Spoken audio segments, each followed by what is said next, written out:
সুস্বাগতম আমার সুপ্রিয় বন্ধুরা। আজকের আবার একটা নতুন টাইপের, আশা করি চমকপ্রদ হবে ভিডিও, লার্নিং ভিডিও আপনাদের কাছে নিয়ে এসছি। যেটা কিনা একটা আইওয়া খুব পুরনো মডেলের সেট ছিল। আগে তো সিডি খারাপ হয়েই ছিল, তারপরে ক্যাসেট প্লেয়ার যা হয় শুধু অক্স চালু রাখে, ওই মোবাইল দিয়ে বাজাবার জন্য কেউ ব্লুটুথ করে ফেলে। তো সেটটির মাদারবোর্ড একদম নষ্ট হয়ে গেল পরপর। তো একে না সারিয়ে কি করে চমকপ্রদ আর একটা সেট কনভার্ট করতে পারবেন আপনারা? এটা এরই বক্স দিয়ে, এরই যে দুটো বক্স আছে, খুব ভালো বক্স। তো সেই বক্সের সঙ্গে কি করে একটা নতুন অ্যাম্পলিফায়ার আপনারা তৈরি করতে পারবেন, সেটা নিয়েই আজকে আলোচনা। আসুন এবারে বলি। এদিকে দেখুন, এটা সম্পর্কে বলার দরকার নেই আমার আর, কারণ যারা আপনারা পুরনো বন্ধুরা তারা প্রত্যেকে জানেন। আসছি মেন খেলায় আসছি বন্ধুরা। প্রথমত, ফার্স্ট কতগুলো ডিসিশন আপনাদের নিতে হবে। কি কি নিতে হবে? এই সেটটা কত ওয়াটের ছিল, এক। দুই, এর বক্স অর্থাৎ এর ড্রাইভার এনক্লোজার কত ওহমের আর কত ওয়াটের, কারণ বক্স দুটো রাখা হচ্ছে, তাহলে সেই অনুযায়ী আপনাকে এই অ্যাম্পলিফায়ার বানাতে হবে। এইবারে এর থেকে কি কি নেওয়া যায়? এর থেকে নিতে পারি একমাত্র এদের super quality made in Japan transformer, আর বাকি কিছু নেওয়ারই দরকার নেই। কিন্তু বাকিটা ম্যাথমেটিক্যালি কিন্তু আপনাকে চলতে হবে। ওই গড়পড়তা একটা মার্কেটের সেট 100+100, 200+200, ওইসব কোনো গল্পই নেই এখানে। আসল গল্পতে আসছি। আর আমি আপনাদেরকে বলছি যে সত্যি আমি খুব আপ্রাণ চেষ্টা করি শেখাবার মাত্র। আমি যে সবচেয়ে বড়, আমার থেকে বড়, আমার থেকে বড়, তার থেকে বড়, তার থেকে বড় নিশ্চয়ই কেউ আছেন, অবশ্যই আছেন, নিশ্চয়ই কেউ আছেন, অবশ্যই কেউ আছেন। তো আমি না করতে পারলে কেউ না কেউ হয়তো করে দিত, কিন্তু যেহেতু আমার কাছে এসছে, আমি আপ্রাণ চেষ্টা করি সেটাকে আসল রূপ দেওয়ার এবং ঠিকঠাক ভাবে কাজ করার। প্রথমে আসছি ট্রান্সফর্মারতে। ওই আইওয়ারই ট্রান্সফর্মার, অসাধারণ। ওর পিসিবিটাকেও রেখেছি। এইখানে আছে 26,026, মানে মেন ভোল্টেজটা কথা বলছি, 26,026 5 অ্যাম্পিয়ার। আর তার সঙ্গে বেস টিবিল ইত্যাদি নানান রকম যেগুলো অক্সিলারি পাওয়ার সাপ্লাই আমি বলে থাকি, তার সঙ্গে আছে হচ্ছে 16,016, ঠিক আছে, মানে 16,016। এইবারে আসল কাহানি হবে, এই ট্রান্সফর্মারটা রেখে একে বাদ দেওয়া বা রিওয়াইন্ডিং করার তো কোনো প্রশ্নই ওঠে না। এই ট্রান্সফর্মার আমি তো আজ পর্যন্ত আমার লাইফে কোনোদিন খারাপ দেখিনি। ওপরটা রং করেছি আমি, খুব রাস্ট পড়ে গেছিল। বাকি কিন্তু এখানে যে কপারের প্লেট যেমন দেওয়া থাকে, পিছিয়ে থাকে, সবই আছে। শুধু ওপরটা খুলে আমি রং করেছিলাম, বাদ দিন। এইবারে আসতে হবে আপনাকে যে কি সার্কিট ব্যবহার করব। প্রথমত ড্রাইভার সার্কিট আর পাওয়ার আউটপুট ট্রানজিস্টার কি সিলেক্ট করব, এটাই কিন্তু কাহানি। যেমন ধরুন 80 থেকে 100-তে আমার এই কিটটা আমি ব্যবহার করি, সেখানে লাগাচ্ছি আমরা ট্রানজিস্টার NJW281, আর তার সঙ্গে আছে NJW0302। ঠিক আছে বন্ধুরা, এটা গেল। এইটাই যদি আমি এখানে বসিয়ে দিই, এ কিন্তু বক্সের সঙ্গে সেই যে সুন্দর আওয়াজ, অসাধারণ আওয়াজটা কিন্তু আপনারা পাবেন না। সেখানে কিন্তু আপনাদের এখানে গল্প আছে, মানে আপনাদের বুদ্ধি খাটাতে হবে। প্রথমত ট্রানজিস্টার সিলেক্ট করতে হবে। আউটপুট ট্রানজিস্টার কি হবে? এখানে আমি আউটপুট ট্রানজিস্টার লাগিয়েছি, যেহেতু এটা হচ্ছে 26,026, 30-0-30ও না, 26-0-26, সেখানে আমি ট্রানজিস্টার ব্যবহার করেছি একদম অরিজিনাল স্যানকেনের মেড ইন জাপানের তৈরি D2494। আর তার সঙ্গে এটা গেল এনপিএন। আর পিএনপি তে কি আছে, মানে ডার্লিংটনে কে আছে, ডার্লিংটনে আছে বি ফর বম্বে 1625। এটা গেল ডার্লিংটন পেয়ার। এইবার এই ট্রানজিস্টারের বৈশিষ্ট্য কি, ধরুন আমি একটা ট্রানজিস্টার ধরছি, ধরুন আপনাদের সেই চিরপরিচিতি একটা ট্রানজিস্টার আমি এখানে ধরলাম, এই 5T0, এই ধরুন 5T0-1943 ধরলাম এই ট্রানজিস্টারটা। এই ট্রানজিস্টারের কালেক্টর কারেন্ট কিন্তু অনেক হাই থাকে এবং নিজস্ব ভোল্টেজ, মানে কত ভোল্টেজে অপারেট হবে সেটাও কিন্তু হাই থাকে। সেই ট্রানজিস্টার যদি এই ট্রান্সফর্মার বা এর যে বক্স চলবে এই আইওয়ার সঙ্গে আপনি যদি একই ট্রানজিস্টার সিলেকশন করে ফেলেন, সেটা কিন্তু খুব একটা বড় ভুল হয়ে যাবে।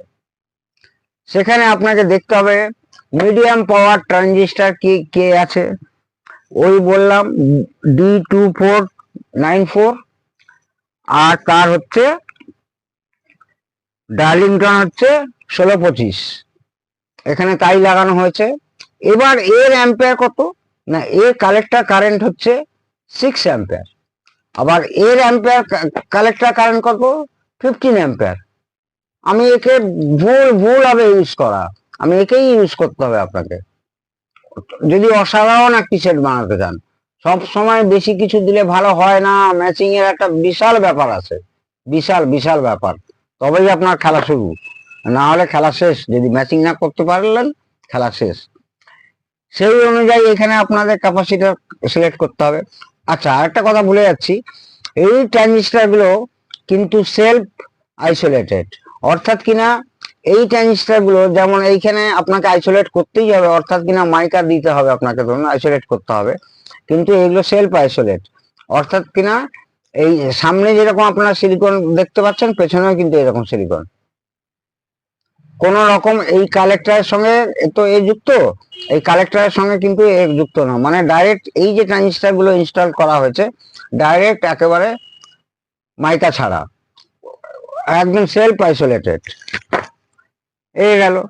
এইবারে সত্যিকারে বলতে কি, কম ওয়াটের মেশিন, প্রথমত ফ্যান আমার ব্যবহার করতে ইচ্ছাও করে না, কিন্তু যেহেতু খুব বেশি হলে 60+60 ওয়াটের হবে, সেক্ষেত্রে সোনির একটা সেট থেকে, একটা স্ক্র্যাপ সেট থেকে আমি একটা ভালো হিটসিঙ্ক সিলেকশন করলাম, খুব মোটা এবং খুব ভালো। দেখুন আমি দেখাচ্ছি, এখানে সব পার্টিশন করা আছে এই যে হিটের করার জন্য। পেছনটাও দেখাচ্ছি, ফ্যান লাগাই নিজে, পেছনটাও দেখুন, এই যে কোনো ফ্যান লাগাইনি, ঠিক আছে বন্ধুরা। তো হিটসিঙ্কটা তো দেখতেই পাচ্ছেন কেমন। তো সেক্ষেত্রে এই হিটসিঙ্কের সঙ্গে, ওই সোনি হিটসিঙ্কের সঙ্গে আপনাকে পুরো মেজারমেন্ট করে তার ক্লাম বানিয়ে পুরো লাগানো হলো, লাগিয়ে খুব ভালো ওয়্যার দিয়ে সেটাগুলো কানেকশন করা হলো। এইবারে যেহেতু এটা কত বললাম, 110 ভোল্ট, কালেক্টর কারেন্ট 6 অ্যাম্পিয়ার, তখন আপনাকে ড্রাইভারের পরিবর্তন একটু করতে হবে। ড্রাইভারে একটু পরিবর্তন করলেন, এখানেও ড্রাইভারের পরিবর্তন, একই চ্যানেল, এটা একটা চ্যানেল, এটা একটা চ্যানেল। ডায়োড ব্রিজ রেকটিফায়ার যে মেন এর ডায়োড হবে এই অ্যাম্পলিফায়ারের জন্য, সেক্ষেত্রে আপনারা ওই যেহেতু আপনি 5 অ্যাম্পিয়ারের ট্রান্সফর্মার ব্যবহার করছেন, 10 অ্যাম্পিয়ার ডায়োড একদম যথেষ্ট। আর সেক্ষেত্রে 200, 250, 300 ভোল্ট অব্দি যেতে পারেন ডায়োডের, মানে এটা বললাম, ডেটাটা বললাম। আর এইখানে যে ড্রাইভার আছে, এখানে ড্রাইভার কিন্তু সেম ড্রাইভার করে ফেললে কিন্তু মুশকিল আছে, কারণ এটা কিন্তু এই ট্রানজিস্টারকে, এই 15 অ্যাম্পিয়ার ট্রানজিস্টারকে ড্রাইভ করার এই ক্ষমতা, মানে তাই তার যোগ্য। কিন্তু এইখানে আপনাকে বানাতে হবে এই ট্রানজিস্টার অনুযায়ী যে 6 অ্যাম্পিয়ার কি করে কালেক্টর কারেন্টকে ড্রাইভিং করবে সেই ব্যাপার। বেস টেবিলের ব্যাপারে আসছি। বেস টেবিল আপনি আমাদের সেই বেস টেবিলই ব্যবহার করা হয়েছে, এখানে চেঞ্জ করার কোনো প্রশ্নই ওঠে না। এটা একটা ইউনিভার্সাল আমার নিজের ডিজাইনের বেস টেবিল প্রি, কিন্তু অ্যাম্পলিফায়ারে আপনাকে খেলা দেখাতেই হবে। পাওয়ার সাপ্লাই তো যেরকম আমরা করি আমাদের সার্কিটে ঠিক সেইভাবেই করা।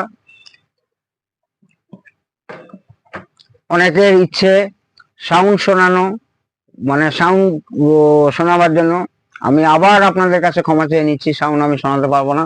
ওটা কোনো সাউন্ড শোনা বলে না।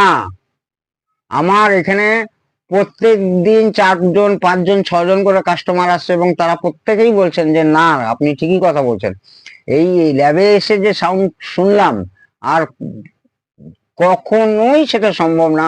মোবাইলেও যতই হেডফোন বুঝুন আর যা বুঝুন, এত দূর দূরান্ত থেকে এসে দেখছে অর্ডার ওসব বাদ দিন, ওইসব কথা আমি সাউন্ড শোনাতে পারবো না। আর প্রি অ্যাম্পলিফায়ারে একটু গেনে কাজ করতে হয়, একটু একটু সাধারণ কিছু মডিফিকেশন করতে হবে আপনাকে, কিন্তু অ্যাম্পলিফায়ারটা মেন। অ্যাম্পলিফায়ারটা কিন্তু আপনাকে ভেবে চিনতে বানাতে হবে যদি এর বক্সে আপনি বাড়াতে চান। এইবার ইন ফিউচার উনি যদি বক্স চেঞ্জ করেন তখন ড্রাইভার সামান্য চেঞ্জ করে ট্রানজিস্টার চেঞ্জ করে দিলেই কিন্তু এই অবশ্য তখন ট্রান্সফর্মার চেঞ্জ করতে হবে, সেই প্রশ্ন আসছেই না, তখন কিন্তু ওয়াটেজ অনেক বাড়ানো যাবে। কিন্তু এই সেট আপে একটা বাড়ির জন্য 40+40, 50+50, 60+60 মোর দ্যান এনাফ। বাড়ির জন্য কেন, আপনি ছাদে উঠে ফাংশন করুন, বাড়িতে ফাংশন করুন, কোনো ব্যাপারই না। সত্যিকারের সুইটেবল সাউন্ড যত বড় বড় অ্যাম্পলিফায়ার যারা বাড়ির জন্য বানাচ্ছে সব 60-র মধ্যে 80-র মধ্যে রাখে।